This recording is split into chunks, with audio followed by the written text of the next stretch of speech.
Hello everyone, welcome to this new episode. मेरा नाम है सुबीर और आप देख रहे हैं अर्जुना IQ।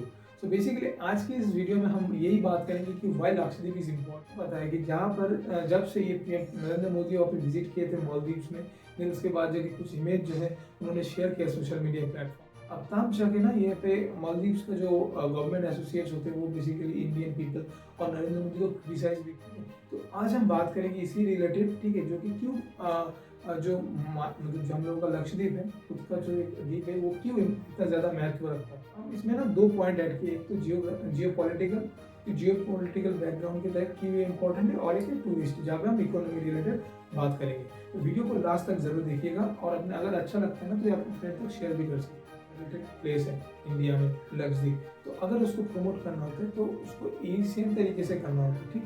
नरेंद्र मोदी भी यही, जब उनका हॉलीडेज था 2 दिन का, उन्होंने भी जाके यही इसको ही प्रमोट किया लक्षद्वीप का ब्यूटी को। फिर उसके बाद जाके ये कंट्रोवर्सी स्टार्ट हुआ एंड उसके बाद ना बहुत ज़्यादा जो जब ये कल मालदीव्स के जो गवर्नमेंट ऑफिशियल्स है वो जब ये इसको क्रिटिसाइज किया, देन उसके बाद जाके ना एक कंट्रोवर्सी जैसा स्टार्ट हो गया। अगर हम देखें ना, बहुत ज़्यादा फ्लाइट टिकट्स, होटल बुकिंग जो है कैंसिल हो गया। और आपको इसको जान के हैरान हो गए कि मालदीव्स में जो पैकेज आता है ना हॉलीडेज का, वो 2.5 लाख 2 लाख से भी ज़्यादा आता है। और इंडिया के पीपल बहुत ज़्यादा उसमें जाते हैं हॉलीडेज मनाने के लिए और एक्सपेंड भी करते हैं उसमें, ठीक। अगर नाउ क्या गलत होगा, अब मालदीव्स में क्या प्रॉब्लम होगा, जैसे उन्होंने क्रिटिसाइज किया तो बहुत ज़्यादा होटल टिकट्स, फ्लाइट्स बुकिंग जो कि सब कुछ कैंसिल हो गए। अभी क्या होगा, इसमें GDP में बहुत ज़्यादा असर होगा, ठीक है।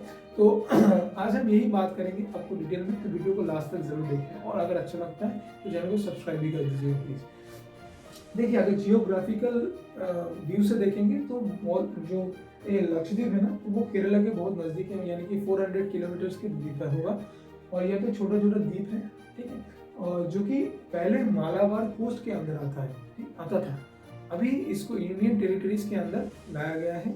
और जैसे ये अरबियन सी के अंदर आता है, तो ये बेसिकली पहले पाकिस्तान भी इसको अपना टेरिटरीज के अंदर समझता था। लेकिन क्या हुआ, बाद में जब इसमें थोड़ा सा वोटिंग टाइप का हुआ, सर्वे किया गया, तो वहाँ का जो मतलब लक्षद्वीप का जितना सारा पॉपुलेशन है वो बेसिकली मेजर वे में इंडिया की तरफ सपोर्ट किया। देन उसके बाद जाके ये इंडियन टेरिटरीज के अंदर हम लोग इसको कंसिडर करते हैं, ठीक है। यहाँ तक क्लियर है। अभी अगर हम इसको कैपिटल की बात करें तो कमरावती इसका कैपिटल है। लैंग्वेज की बात करें तो मलयालम और इंग्लिश यहाँ पे चलता है। लिटरेसी की बात करें तो अप्रोक्सीमेटली 92% लिटरेसी रेट के साथ 65 के पॉपुलेशन के साथ ये लोग यहाँ पे रहते हैं। पता है कि प्रिंसिपल ट्रेड रूट, एक प्रिंसिपल ट्रेड रूट होता है जो कि एक कंट्रीज को लेकर दूसरे कंट्रीज में कोई भी सामान इंपोर्ट या फिर एक्सपोर्ट करने में यूज किया जाता है, जैसे ऑयल वगैरह ये सब चीज, ठीक है। अभी प्रिंसिपल ट्रेड रूट जो है ना, बेसिक प्रिंसिपल ट्रेड रूट ना, ये लक्षद्वीप से होते ही गुजरता है, ठीक है। तो यहाँ पे एज अ मतलब एक इम्पोर्टेंट चोक पॉइंट आप इसे कह सकते हैं, बिकॉज यहाँ पे ना हर एक घंटे में बहुत ज्यादा ये ह्यूज अमाउंट ऑफ शिप्स यहाँ से गुजरता है, जहाँ पर बहुत ज्यादा इक्विपमेंट रहता है, ठीक है, जो कि ऑयल भी हो सकता है, बहुत सारा जो कि ट्रेड में हम लोग यूज करते हैं। ये जो सारा चीजें जो है ये बेसिकली एक कंट्री से होकर और एक कंट्रीज में जाता है। तो अगर हम यहाँ पे थोड़ा सा सिक्योरिटी टाइट करते हैं, तो अगर कभी भी इन फ्यूचर जो अगर क्रिमिनल एक्टिविटीज होता है, तो आपको ये चीज़ ना बहुत ज़्यादा आइडेंटिफाई करने में हेल्प करेगा, या पे अगर हम थोड़ा सा मिलिट्री बेस स्ट्रॉन्ग कर दें, ठीक है। आपको क्या राय है, आप जाके कमेंट सेक्शन में बता सकते हैं, ठीक है। और सेकंड पॉइंट, ये प्रिंसिपल ट्रेड रूट वाला आई थिंक आपको क्लियर है। अब सेकंड वाला है कि मालदीव गवर्नमेंट जो है कि एंटी इंडिया है और प्रो चाइनीज, ठीक है। जैसे आप सबको पता है कि मोहम्मद मैजू यहाँ अभी के लोगों का प्रेसिडेंट बना है, जो कि यही चीज़ को सामने रखते हुए प्रेसिडेंट बना है, मतलब वो जीता भी है तो इसके वजह से ही जीता है कि एंटी इंडिया जो उनका मेन मकसद था, ठीक है। तो बेसिकली ये जो मालदीव गवर्नमेंट है, तो अभी ये बेसिकली कोलैबोरेट किया चीन के साथ, जो है तीन आइलैंड जो है ये चीना गवर्नमेंट को लीज पे भी दे चुका है, जहाँ पर ये चीना गवर्नमेंट जो है बेसिकली हमें मिलिट्री बेस बनाने की कोशिश में। जैसे आप सबको पता है अमेरिका का बहुत ज़्यादा मिलिट्री बेस जो कि आसपास के बहुत ज़्यादा कंट्रीज में है, तो सेम तरीके से चीना भी ये कर रहा है मिलिट्री बेस वाला सीन। तो अभी अगर मान लीजिए यहाँ पे अगर होगा तो इसमें प्रॉब्लम आएगा, अपकमिंग टाइम में अगर हम देखें तो प्रॉब्लम आ सकती है। और एक जो इम्पोर्टेंट फैक्टर्स है वो है कि जो चाइना के एक स्ट्रिंग ऑफ पास ऑपरेशन, ठीक है, जहाँ पे वो आपस में मिलिट्री बेस को स्ट्रॉन्ग करते हुए बहुत सारे कंट्रीज में जाके मिलिट्री बेस को स्ट्रॉन्ग करना, ठीक है। जैसे पाकिस्तान में आप सबको पता है कि वो लोग चीन मतलब पाकिस्तानी गवर्नमेंट जो है बहुत ज़्यादा मतलब कर्ज में, तो उनके पास जो ग्वादर और जो कराची जो पोर्ट है, ठीक है, वो भी चाइनीज़ गवर्नमेंट के अंडरटेकिंग में है। देन उसके बाद हम आता है जो श्रीलंका में हम्बन टोटा जो एक पोर्ट है, वो भी कर्ज दे के कर्ज चुका नहीं पाया श्रीलंका, तो इसके वजह से हम्बन टोटा पोर्ट जो है वो बेसिकली अभी चाइनीज़ गवर्नमेंट के अंदर है। उन्होंने लीज पर रखा 99 ईयर्स के लिए। तो अभी मालदीव्स में भी इन लोगों का मिलिट्री बेस है। अभी अगर चिटागोंग में देखें बांग्लादेश में, तो बांग्लादेश में चिटागोंग में भी ये लोग मिलिट्री बेस बनाने की कोशिश में है।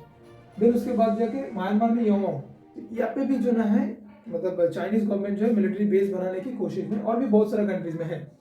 जो कि आप अगर देखोगे ना, ये इंडियन बाउंड्रीज है, तो इसके बहुत ज़्यादा नज़दीक में ये जो है मिलिट्री बेस है। तो अपकमिंग टाइम में अगर कोई भी मतलब प्रॉब्लम होता है, तो अगर हम यहाँ पे लक्षद्वीप में अगर नहीं रहेगा, मतलब कोई भी मिलिट्री बेस नहीं रहेगा, तो इसमें क्या होगा, हम इस क्रिमिनल एक्टिविटीज को आइडेंटिफाई नहीं करेंगे, आसानी से वो लोग अटैक कर सकते हैं, राइट। अभी अगर हम देखें तो यहाँ पे कोची वाला पोर्ट है, तो यहाँ पे केरला है, तो यहाँ पे लक्षद्वीप अगर होगा तो दो पोर्ट मिलके यहाँ पे ये सब डिफेंस कर सकता है, राइट। तो जैसे इसराइल भी इंडिया के कई हद तक इस लक्षद्वीप को लेके बहुत ज़्यादा सपोर्ट में है। अगर आप ट्विटर वगैरह देखते हैं तो आपको पता चल गया होगा, ठीक है। यही बेस जियोपॉलिटिकल बाउंड्रीज में यही जो प्रॉब्लम है चीना गवर्नमेंट का, तो अगर हम मिलिट्री बेस स्ट्रॉन्ग करते हैं, तो इसमें हम आसानी से इसको मतलब रोक सकते हैं। अगर कोई भी बाद में क्रिमिनल एक्टिविटीज होता है या फिर कोई भी वॉर के रिलेटेड कुछ भी होता है, तो हम इसमें रोक लगा सकते हैं अगर लक्षद्वीप में हम लोगों का कोई भी मिलिट्री बेस होता है तो। देन अगर हम इकोनॉमिकल पॉइंट ऑफ व्यू से देखें, तो वही वगैरह जैसे टूरिस्ट वाला सीन, अगर मान लो मालदीव्स में जैसे टूरिस्ट का पैकेज बहुत ज़्यादा है, मालदीव्स गवर्नमेंट को पैसा मिल रहा है, राइट। तो मालदीव्स गवर्नमेंट का जीडीपी हाई हो रहा है, इंडियन पीपल जो वहाँ पे जाके इसको एक्सपेंड कर रहे हैं। अगर इंडियन पीपल इंडिया में जाके एक्सपेंड करेगा वो चीज़, तो उतना अमाउंट क्या होगा, जीडीपी में कैलकुलेट होगा, तो इंडिया का डेवलपमेंट होगा, राइट। तो उसी पॉइंट ऑफ व्यू से अगर हम देखें तो लक्षद्वीप जो है बहुत ज़्यादा मायने रखता है। देन उसके बाद लक्षद्वीप का जो ब्यूटी है ना, तो वो सेम है जैसे कोरल वगैरह से ये बना हुआ है ना, तो ये बेसिकली जैसे व्हाइट सैंड है, बहुत ज़्यादा खूबसूरत ब्यूटीफुल ये है, ओशन है, तो ये जो है ना बहुत ज़्यादा आपको ये इनहांस करेगा। तो जैसे मालदीव्स में भी लोग सब इसी वजह से जाता है, तो लक्षद्वीप में भी सेम ब्यूटी।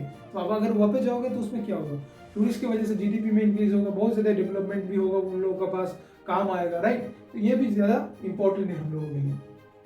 अगर हम ड्रॉबैक्स की बात करें ना, तो ये तो टूरिस्ट वाला पार्ट आई थिंक छोटा है, मतलब इसको आपको समझ में आ गया होगा, तो इसमें ज़्यादा कुछ ऐड नहीं किया। लेकिन इसमें एक ड्रॉबैक्स भी है, कहीं एक्सपर्ट जो है ना, तो इसको क्या कहते हैं पता है, कि यहाँ पे होना ही नहीं चाहिए टूरिस्ट स्पॉट।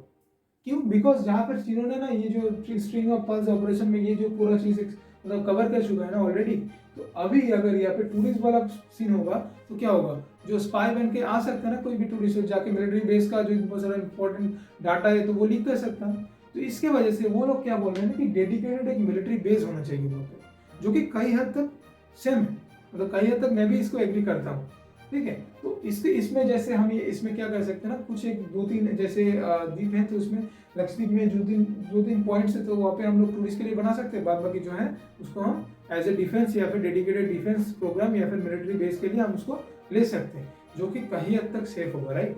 बिकॉज आप सोचिए यहाँ से 12 to 30 ships as a time pass करता है, एक घंटे में बहुत ज़्यादा शिप्स यहाँ से जाता है, राइट। जैसे कि ये प्रिंसिपल ट्रेड रूट है, तो यहाँ से जाएगा, सिंपल चीज़ है। तो अभी अगर हम इसमें टूरिस्ट स्पॉट बनाएंगे तो क्रिमिनल एक्टिविटीज़ को आइडेंटिफाई करना बहुत ज़्यादा मुश्किल होगा, ठीक है। तो यही जो मेन इंपॉर्टेंट टॉपिक मुझे जो लगा आप तक पहुँचना चाहिए, तो मैंने आपको अब तक शेयर कर दिया। अगर मुझे कहीं पर भी प्रॉब्लम आया है तो आप मुझे कमेंट से बता सकते हैं। और ये लक्षद्वीप को लेकर आपका क्या व्यू है, अब नीचे कमेंट में ज़रूर बताइएगा। अगर अच्छा लगा तो चैनल को सब्सक्राइब कर दीजिए और अपने फ्रेंड तक शेयर भी कर सकते हैं। आज के लिए इतना ही, जय हिंद।